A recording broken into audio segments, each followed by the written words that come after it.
നമസ്കാരം ഗൈസ്. നിങ്ങൾക്കൊരു പക്ഷേ തോന്നും ഞാൻ എന്താണ് ഈ സിബിൻ്റെ പുറകെ ഇങ്ങനെ പോകണം, സിബിനെ ടാർഗറ്റ് ചെയ്യണേന്ന്. നിങ്ങൾക്ക് തോന്നിയാലും കുഴപ്പമൊന്നുമില്ല. ചില കാര്യങ്ങൾ അവിടെ ഇവിടെയൊക്കെ ഒരു മിസ്മാച്ച് കാണുമ്പോൾ എന്ത് ചെയ്യാം, ചോദിച്ചു പോകും. അപ്പോൾ സിബിൻ്റെ ഒരു വോയിസ് ഞാനിവിടെ ഇടുന്നുണ്ട്. ജാസ്മിനെ പ്രേമിക്കണോ? സൗകര്യമില്ലെന്ന് പറഞ്ഞു. എനിക്കിട്ട് ഇൻസ്ട്രക്ഷൻ ആണ്, ജാസ്മിനെ പ്രേമിച്ച് ഗംഭീരമായിട്ട് പൊട്ടിക്കണം. സൗകര്യമില്ലെന്ന് പറഞ്ഞു. അങ്ങനെ പറഞ്ഞു ബ്രീഫിംഗില്. സൗകര്യമില്ലെന്ന് പറഞ്ഞു. ഇതാണ് എന്റെ ഗെയിം, ഇത് ഞാൻ കളിക്കും. ഇത് നിങ്ങൾക്ക് ഇങ്ങനെ വെളിവിടാൻ പറ്റും, ഞാൻ അവിടെ നിൽക്കും. ഇതൊക്കെ എന്റെ കുറെ ഫോട്ടോസ് വെച്ചിട്ടുണ്ടെന്ന് പറഞ്ഞു. ഏറി ഇതൊക്കെ ഏറി നല്ലല്ലേ? അതായത് ജാസ്മിനെ പ്രേമിക്കാൻ പറഞ്ഞു. ഓർമ്മക്കുറവാണോ അതോ മനഃപൂർവ്വം പറയുന്നതാണോ എന്ന് പറഞ്ഞൂടാ. ഇതിന് മുമ്പത്തെ ഒരു ഇന്റർവ്യൂവിൽ, ഈ ഇന്റർവ്യൂവിൽ തന്നെയാണോ എന്തോ എനിക്കറിയത്തില്ല. എനിക്ക് ഓർമ്മയില്ലാത്ത ഒരുപാട് റിയാക്ഷൻ വീഡിയോസ്, ഒരുപാട് കണ്ടന്റും നമ്മൾ ചെയ്യുന്നതുകൊണ്ട് തന്നെ എനിക്ക് ഓർമ്മയില്ല. അപ്പോൾ സിബിൻ പറയുന്നുണ്ടായിരുന്നു ജാസ്മിൻ്റെ പ്രൊവോക്ക് ചെയ്യാൻ നിൽക്കരുത്, ജാസ്മിനെതിരെ കളിക്കാൻ നിൽക്കരുതെന്ന് പറഞ്ഞിട്ടുണ്ടായിരുന്നു. അവിടെയും പുള്ളിക്ക് ഓർമ്മക്കുറവാന്ന് പുള്ളി തെളിയിച്ചു. കാരണം അതിൻ്റെ അകത്ത് കയറിയിട്ട് ഏറ്റവും കൂടുതൽ ജാസ്മിനെ ചൊറിയാനാണ് നിന്നത്. അതുകൊണ്ട് തന്നെയാണ് സിബിൻ നല്ലൊരു ഗെയിമറാണെന്ന് പറഞ്ഞത്. പക്ഷെ അൺഫോർച്ചുനേറ്റ്ലി എവിടെയോ എന്തൊക്കെയോ പാളി, എന്തൊക്കെയോ കാണിച്ചിട്ട് ഈ അവസ്ഥയായി. അപ്പോൾ സിബിൻ ഇങ്ങനെ പറയുമ്പോൾ നമുക്ക് ഒരു ബിഗ് ബോസ് കാണാത്തൊരു വ്യക്തി, അല്ലെങ്കിൽ ബിഗ് ബോസ് ഇഷ്ടമില്ലാത്ത വ്യക്തി may be feel big boss ഒരു സ്ക്രിപ്റ്റഡ് ഷോ ആണെന്നുള്ളത്. സീസൺ 5 വരെ എനിക്ക് പേഴ്സണലി സ്ക്രിപ്റ്റഡ് ഷോ ആയിട്ട് തോന്നിയിട്ടില്ല. അപ്പം ഇങ്ങനെ കേൾക്കുമ്പോൾ എനിക്ക് ക്രിയേറ്റീവ്സിനോടും ബിഗ് ബോസ് ഇപ്പോൾ ഈവൻ ഇനിയിപ്പോൾ ഇൻ ഫ്യൂച്ചർ അല്ലെങ്കിൽ എപ്പോഴായാലും കാണുമ്പോൾ ഞാൻ സിബിൻ്റെ ഒരു കാര്യം ആ ക്രിയേറ്റീവ്സിനോട് എല്ലാവരോടും ഞാൻ ചോദിക്കും. ചോദിച്ചിട്ട് ആ വോയിസ് അടക്കം എനിക്ക് വീഡിയോ ചെയ്യാൻ പറ്റിയാൽ ഞാൻ വീഡിയോ ചെയ്യും, ദാറ്റ്സ് ഫോർ ഷുവർ. കാരണം ഇത് പുറത്ത് നിൽക്കുന്ന ആളുകളിലോട്ട് ഭയങ്കര ഫേക്ക് ഒരു പെർസെപ്ഷനാണ് കൊടുക്കുന്നത്. കാരണം സിബിൻ അതിൻ്റെ ഉള്ളിൽ നിന്നൊരു വ്യക്തിയാണ്.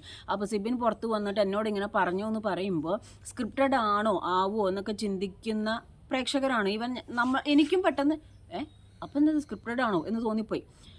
ബിഗ് ബോസ് എന്ന് പറയുന്നത് ഒരു പ്രീ പ്ലാൻഡ് ഷോ ആണ്. അവർ കണ്ടസ്റ്റൻസിനെ സെലക്ട് ചെയ്ത് കഴിഞ്ഞിട്ടുണ്ടെങ്കിൽ കണ്ടസ്റ്റൻസിനെ അവരുടെ ഒരു ലിമിറ്റേഷൻ കാര്യങ്ങളൊക്കെ നോക്കിയിട്ട് ഇവർ ഗെയിം പ്ലാൻ ആക്കുന്നു. ബിഗ് ബോസ് എന്ന് പറയുന്നത് ഒരു സ്ക്രിപ്റ്റഡ് ഷോ ആണ്. Scripted show in the sense like ഇന്ന ദിവസം, അതായത് ഇപ്പം നാളെ, ഇന്നിപ്പോൾ ഞായറാഴ്ച എന്ന് വെച്ചോ, നാളെ കാലത്ത് 8 മണിക്ക് ഈ ടാസ്ക്, 10 മണിക്ക് ഈ ടാസ്ക്, 11 മണിക്ക് ഈ ടാസ്ക്, അല്ലെങ്കിൽ ലാലേട്ടൻ വരുന്ന ദിവസം ലാലേട്ടൻ ഇത്ര മണിക്ക് വരും, ലാലേട്ടൻ ഇത്ര മണിക്ക് ഷൂട്ട് തുടങ്ങും, ലാലേട്ടൻ ഇത്ര മണിക്ക് കഴിയും, ലാലേട്ടൻ ലൈക്ക് ഏതൊക്കെ കാര്യങ്ങളെ പറ്റി ചോദിക്കണം, ഈ വീക്കിലെ ഡീറ്റെയിൽസ് എന്തൊക്കെയാണെന്നൊക്കെ അവർ കൊടുക്കും. അത് വൈസ് സ്ക്രിപ്റ്റഡ് ആണ്. അല്ലാതെ അതിൻ്റെ ഉള്ളിൽ ഒരു കണ്ടസ്റ്റൻ്റ് അടുത്ത് എഗ്രിമെൻറ്റ് സൈൻ ചെയ്ത് ഫോണും വാങ്ങിച്ച് ഡീറ്റെയിൽസും വാങ്ങിച്ച് വച്ചതിന് ശേഷം ഈ കണ്ടസ്റ്റൻസ് ഓരോരുത്തർ കയറി പോകുന്നത് ബ്ലാങ്ക് ആയിട്ടും ബ്ലാങ്ക് ബ്രെയിനായിട്ടും ബ്ലാങ്ക് കയ്യും വീശിയാണ് പോകുന്നത്. അതിൻ്റെ ഉള്ളിൽ മക്കളെ പണി വരുന്നുണ്ട്, ഓരോ പണി ഓരോ സമയത്ത് വരും, പിടിച്ചോന്നും പറഞ്ഞിട്ടാണ് നിൽക്കുന്നത്. പണി വരുന്നത് നമുക്കറിയാമെന്നല്ല, അത് എന്ത് പണി എന്തെന്നൊന്നും നമുക്കറിയത്തില്ല. അതായത് ഇപ്പോൾ ഇന്ന സമയത്ത് ഒരു പ്രശ്നം ഉണ്ടാവും, അപ്പോൾ ഇയാൾ ഇങ്ങനെ പറയും, അപ്പോൾ നീ ഇങ്ങനെ പറയണം, അപ്പോൾ ഇയാൾ ഇങ്ങനെ ചോദിക്കുമ്പോൾ നീ ഇങ്ങനെ കരയണം.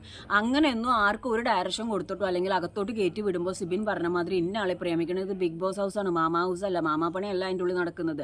Scripted in the sense like outline scripted ആണ്. അതിൻ്റെ ഉള്ളിലെ കണ്ടസ്റ്റൻസിനോട് ഇങ്ങനെ ചെയ്യണം, അങ്ങനെ ചെയ്യണം, ഇങ്ങനെ സംസാരിക്കണം, ഈ സമയത്ത് ചിരിക്കണം, ഈ സമയത്ത് കരയണം, ഇതൊന്നും പറഞ്ഞിട്ടല്ല കണ്ടസ്റ്റൻസിനെ അങ്ങോട്ട് കയറ്റി വിടുന്നത്. അത് ഏത് കണ്ടസ്റ്റൻസിനോടും ചോദിച്ചു. ഇതുപോലത്തെ അന്തം കണ്ടസ്റ്റൻസിനോട് ചോദിക്കാതിരിക്കുക. കാരണം ഇവൻ പറയുന്നത് ശുദ്ധ മണ്ടത്തരാണ്, പൊട്ടത്തരാണ്. ഇവൻ ഓർമ്മയില്ല ഇവൻ എന്താ പറയുന്നത്. കാരണം കുറേ ആയി ഇത് കേൾക്കാൻ വേണ്ടിയിട്ട് സിബിൻ എന്തെങ്കിലുമൊക്കെ പറഞ്ഞിട്ട് അങ്ങ് പോവുകയാണ്.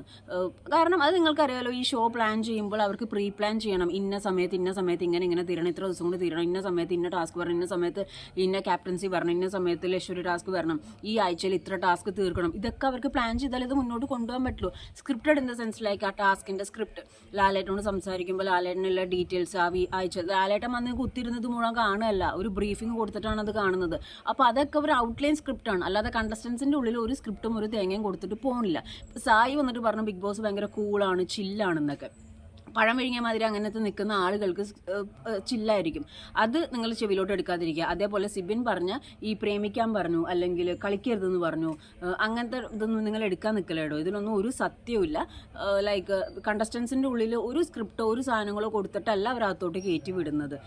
ഈ ഒരു ലൈക്കിനോ അപ്പം അങ്ങനെയാണെങ്കിൽ എനിക്ക് ചോദിക്കേണ്ടി വരും. ഇപ്പം 36-ാമത്തെ ദിവസം ഞാൻ ഒന്ന് ഗ്രാഫ് പൊന്തി വന്ന സമയത്താണ് എന്നെ പുറത്താക്കിയത്.